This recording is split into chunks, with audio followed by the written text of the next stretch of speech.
Welcome, my brothers and sisters, my sons and daughters. My name is Elder George.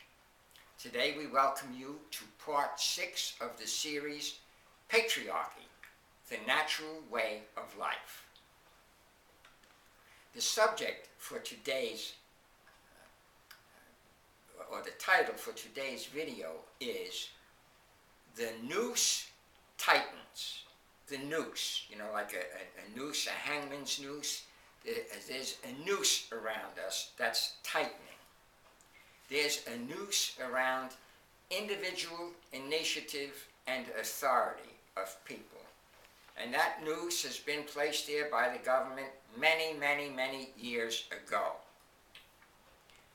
I'm taking a little deviation from our normal explanation of patriarchy to address this government control, which is crushing any vestiges of patriarchy. The current administration began its continued efforts of the government controlling us and growing in power even before the inauguration. This selection of Senator Joe Biden to be vice president was done ostensibly because of his foreign relations experience, which, folks, was really limited to his chairmanship of the Foreign Relations Committee. However, the credential that Joe Biden had for increased government control was his Violence Against Women Act, which in essence destroyed the authority of the male in the home and made the government the arbiter between men and women.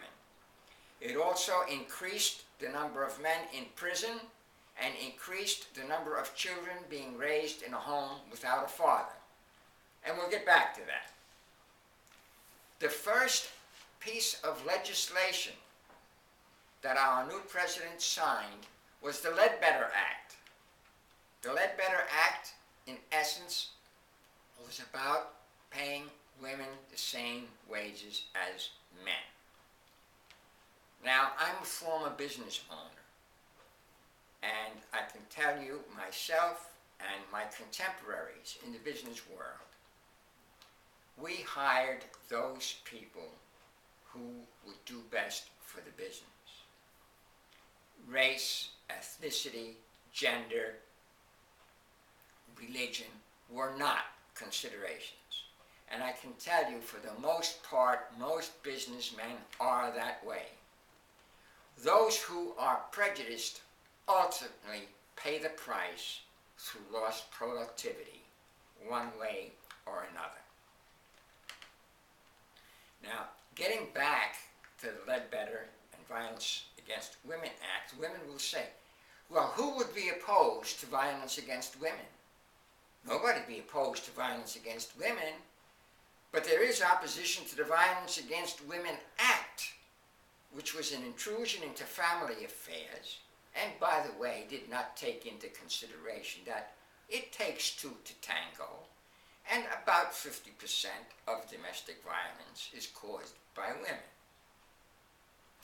Now, what the government has done is taken an act and given it a clever name, and that combined with the Ledbetter Act drives another schism between the natural relationships between men and women and destroys further what little vestiges of patriarchy we have left in our society. A third incursion into our freedom, or a third strengthening of the government's position, is universal health care, which is very close to becoming a reality. Now, universal health care has nothing to do with health. It has no more to do with health than the Hillary Clinton health care plan did 15 years ago. It dealt with sickness and how to pay for it. And that's all universal health care does. It deals with sickness and how to pay for it, not with health. Now, I'm a veteran, and I get treated at VA hospitals. And the health care there in general is pretty good. But I'm always resisting their attempts to have me take a flu shot, to take medication, to have invasive procedures, because I tend to believe in holistic medicine. When universal health care becomes a reality, you will either do as the doctors say or you won't be treated, because you will not have any other options.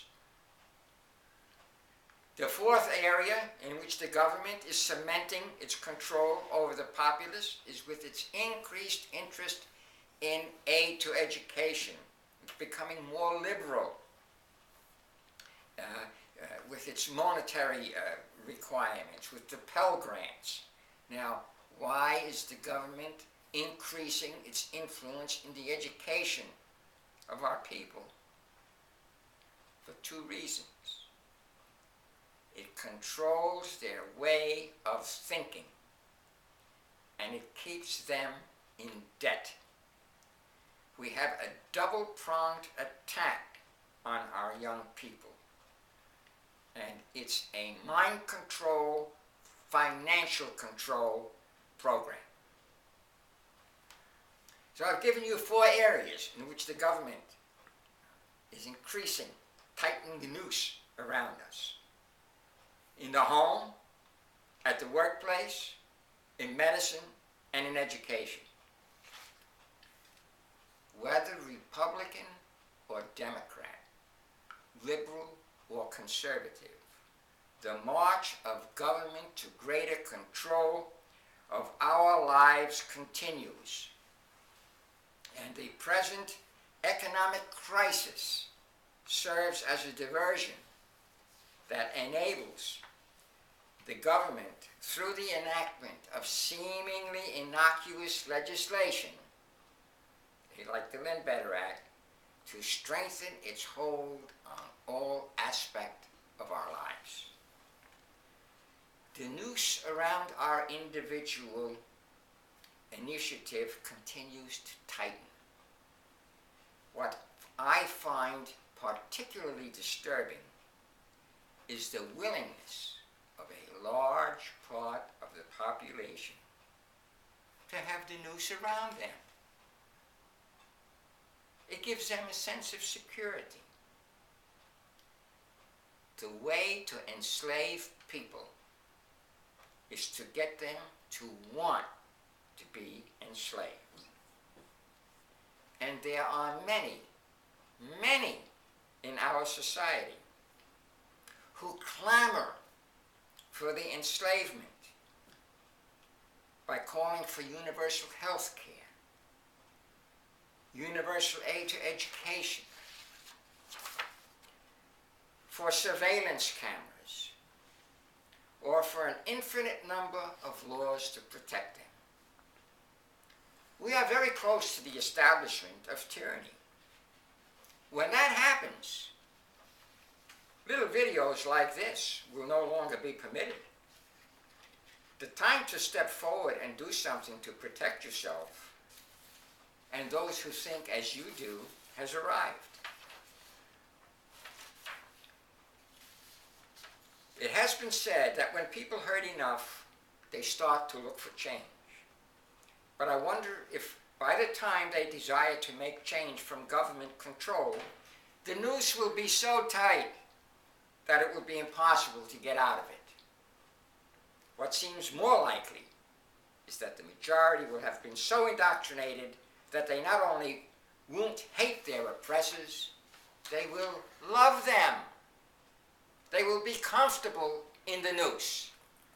Now is the time to stand up and start living the patriarchal life as best as you understand it and as best as you can. The longer you wait, the tighter the noose gets. I thank you for tuning in to us today. You can learn more about my message at mensaction.net, MENSACTION.net. Until then, I send you my love.